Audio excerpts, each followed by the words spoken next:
welcome to another tantalizing episode of In the Chute. I am Lisa Carpenter, and I am joined by my co-hosts, Brandon and Kaylin. Tantalizing? Tantalizing. Oh my God. I have no idea what the subject is. Kaylin's gonna pop it on us. Rip one from the headlines? I was gonna say, rip it off the headlines. We're just gonna make stuff up. Extra, we're going to talk about titillizing information. All right. For realsies, managing work, school, and the ranch needs. I think this pertains to both of you because both of you decided to unretire this year for whatever reason. So the ranch obviously has its requirements and its needs. And then there's also work. So dad, it used to be what he calls his previous life.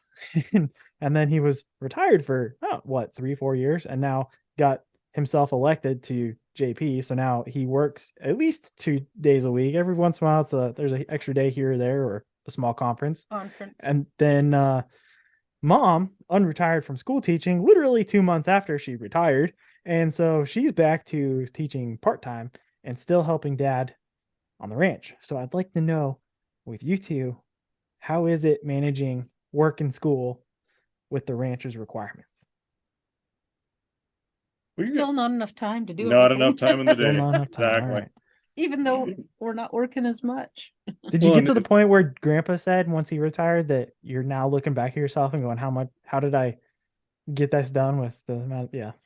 Oh, yep. So much. Yeah. Well, part of the problem is before you were getting done just what you absolutely had to get done. The most critical things, and you couldn't go in depth with a lot of other things. So now you can kind of put some finality to some things and really work a little extra harder and get things finished. Okay, I don't want to work harder. I know you don't, and you do a good job of that, honey. Okay. Sometimes that's why mom skips out for half a day every day. I pride myself on going and find another job, so you don't have to be around me. Yeah, might have to find an afternoon job. Well, it's almost like you had a nighttime job when we were calving, because you sure went out there in the middle of the night.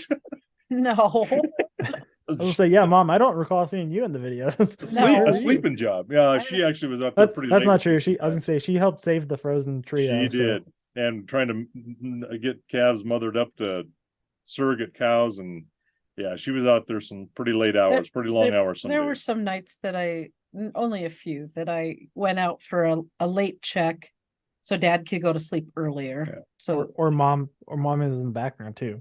Oh, come on, babies. Yeah. Yes. Well, there was I think that trial I had, I was exhausted. Yeah. And I was in bed by like 8.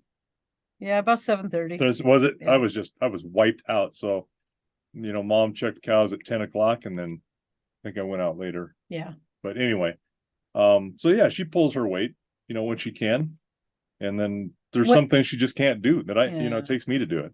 Yeah. And I'm all right with that. It's what we have called roles.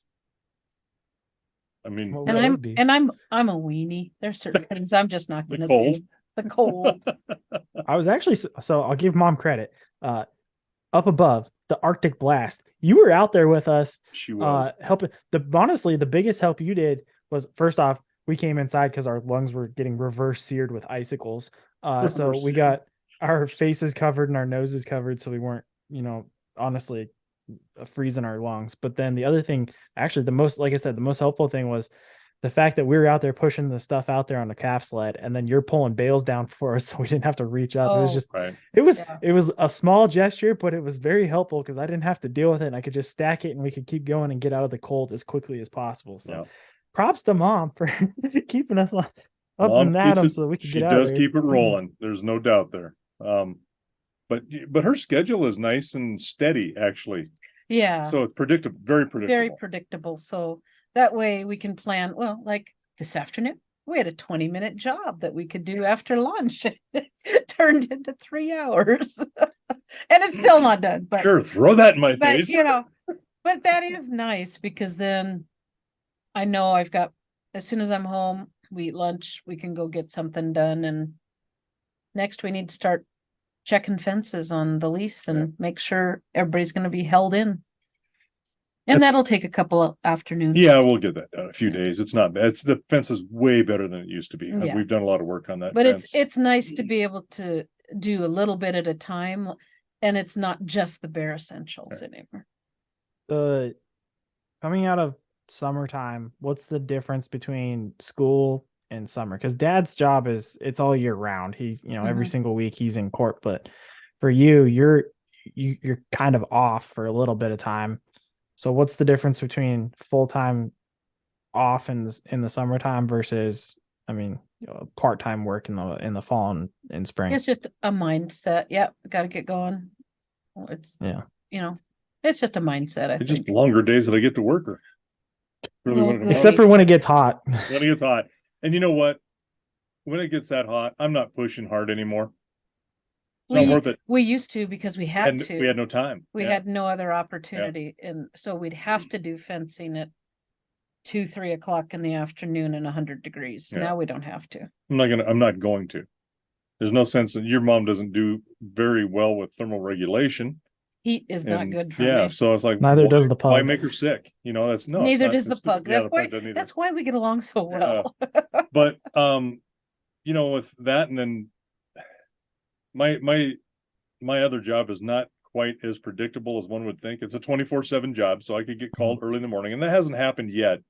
But unexpected things happen. I have to, go in and arraign somebody that they've arrested on a warrant, or you got a trial coming up. I've got extra things that I need to do with research on, when sometimes you have a hearing for something, a motions hearing, and they submit their briefs. Well, then it's up to me to listen to their arguments, and then I need to research on my own. So I'm reading Supreme Court cases, precedent setting things where I can make a good sound decision that follows the law and follows precedent and what's appropriate for whatever the case is. And that is not always able to happen during the normal hours of my court, which is, a So, day, 2 days a week. Evenings or So there's evenings, weekends, like today, it's a Monday.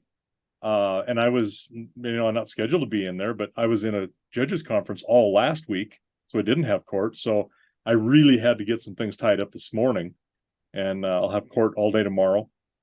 And, it's just the way it works. So, it's a little bit unpredictable most of the time, but the running joke at the courthouse is when I walk through the door, they wonder what day it is, because I'm only supposed to be there on a Tuesday and a Thursday, and I show up any day of the week and sometimes all days of the week for maybe sometimes a couple hours. So, when I show up, they don't know what it is unless it's Friday. They all know when Friday is because the weekend's coming. Sure, government employees. Right. All right. Well, that's all I got. So with that, we'll take that conversation and put it out to pasture.